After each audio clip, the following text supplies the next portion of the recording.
Today we're going to talk about Homily 1 from St. Basil, and I've already completed my scanning of the book.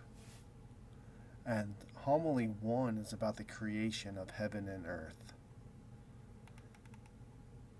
And in this, we're not going to read the whole thing, but in this he starts talking about how the earth was made, and he starts with the beginning.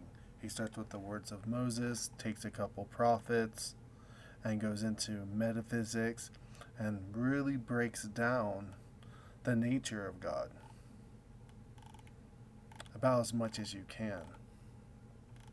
What's interesting, though, is that in this time, which I believe is around the 6th century,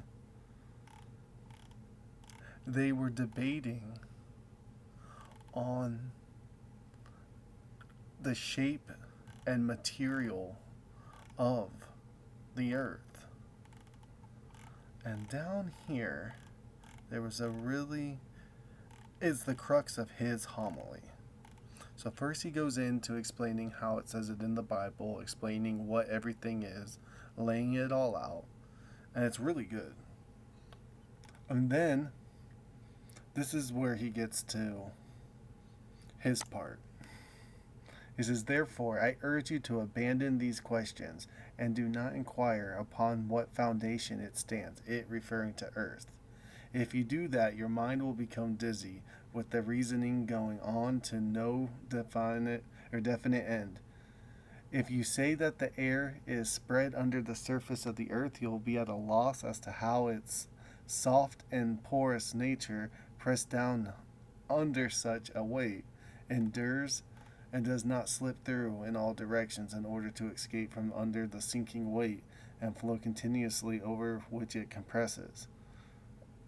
Again, if you suppose that the water is the substance placed under the earth, even so you will find and inquire in how is it that the heavy and dense body does not pass through the water, but instead," and it just keeps going on and on about different flat earth, round earth,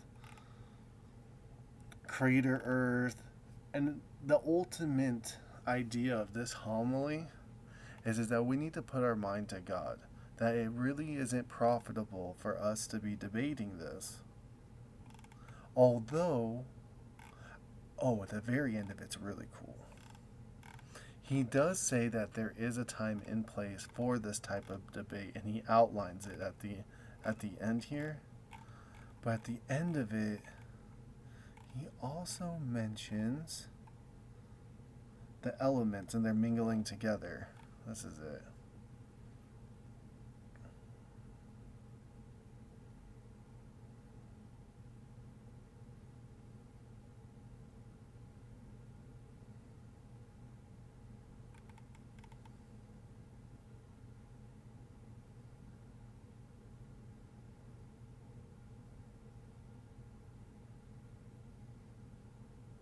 A certain fifth element.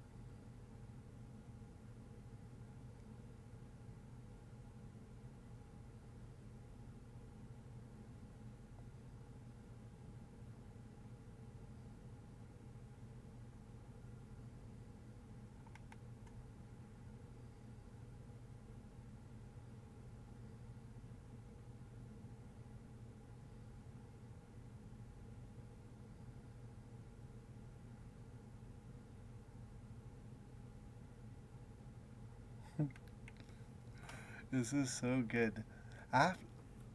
After he says we could just talk about this until you get dizzy, he starts explaining the end of it.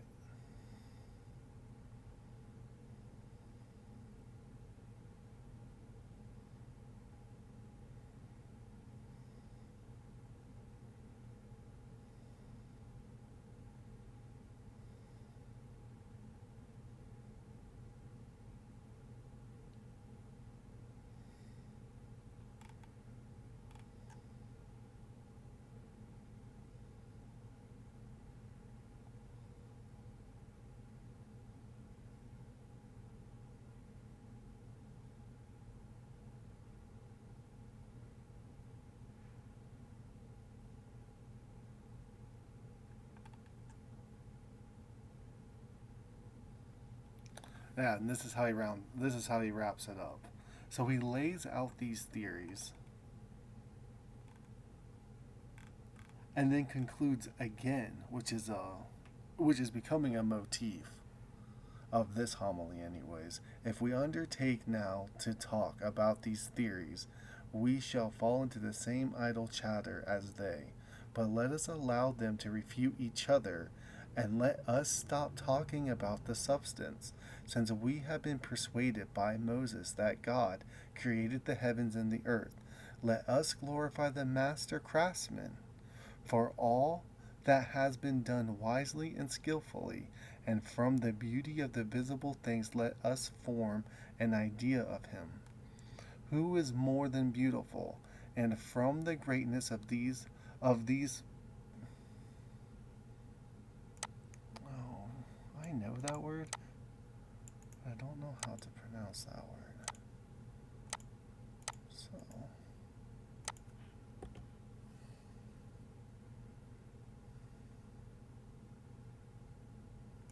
Perceptible. perceptible. Perceptible. Who is more than beautiful, and from the greatness of these perceptible and circumscribed bodies, let us convene of him who is infinite and immense, and who surpasses all understanding in the plenitude of his power.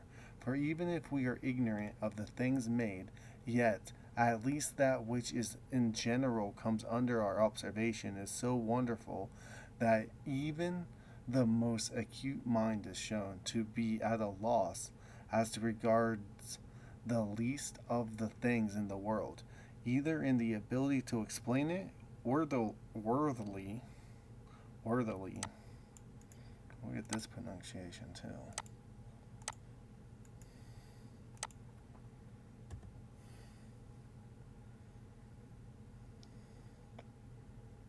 Well,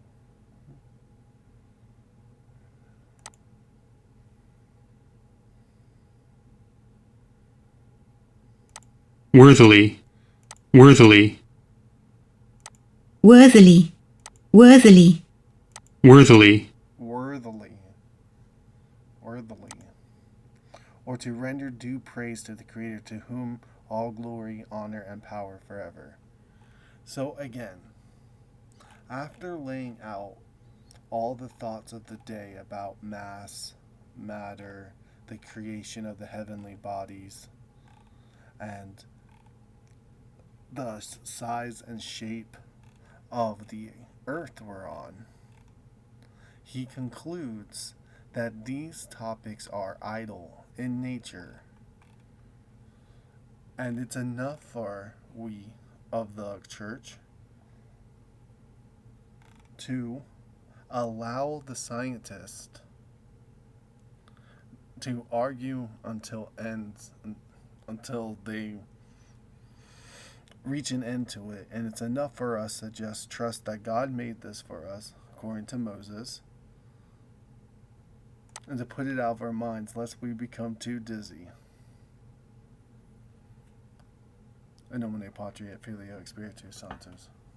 Amen. Ave Maria, gratia plena, Dominus tecum, benedicta tu in mulieribus, et benedictus fructus ventris tui, Iesus. Santa Maria Mater Dei, ora pro nobis peccatoribus, nunc et in hora mortis nostrae. Amen.